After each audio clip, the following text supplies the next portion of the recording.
don't actually think. You just react to the stimuli around you, and then you call it thinking. Dear reason, gut feeling called. It's tired of you taking the credit.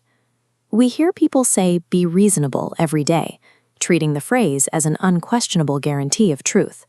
But reason has been sitting in the wrong chair.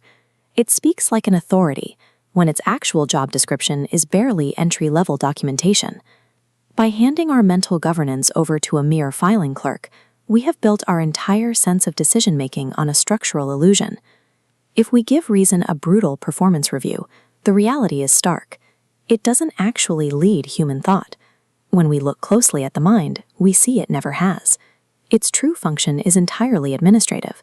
It simply notarizes the impulsive decisions that have already been finalized deep in the brain. It doesn't make the choices. It just drafts the polite explanations long after the metaphorical signature is already on the contract. And still, people worship it. Its pristine reputation relies entirely on stealing the credit for the heavy lifting done by our subconscious. Let's test the sterile, mathematical worldview that reason claims to govern, a place of strict life optimization.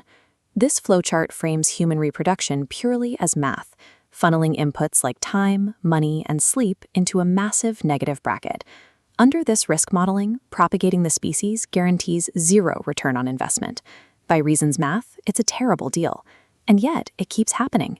Parents do not run projection models before having a child, and they do not ask logic for its approval. Reality simply does not wait for mathematical permission, proving that reason spreadsheets are completely irrelevant to our most crucial choices. Take a rose garden. It perfectly captures the contrast between sterile shortcuts and genuine, irrational commitment. A logic-driven mindset wants the outcome without the dirt. If someone plants for aesthetics, they replace it with plastic. If they want fragrance, they settle for a synthetic spray to reach the goal faster. But the person who genuinely loves roses stays through the thorns and the soil. They defy optimization. There are no alternatives and no exit strategies. Genuine creation survives strictly because it does not consult rigid metrics. It requires zero justification from reason to exist. Which brings us to the exact timeline of our self-deception. Reason wasn't there when the fire started.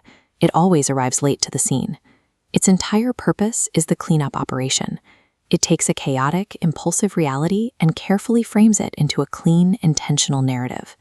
It turns raw biological biases into respectable arguments, giving weak impulses a rigid spine they never actually earned.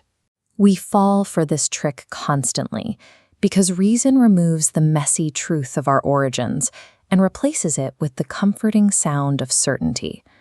But structural consistency is not the same thing as actual correctness. A clean explanation is often just a well-dressed lie.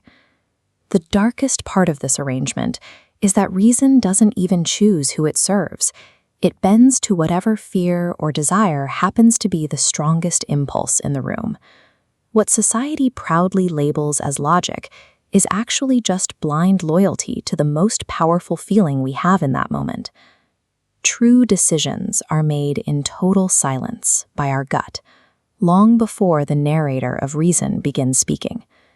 Reason is merely a tool hired to translate, and the moment a tool claims authority over its master, it becomes a complete fraud.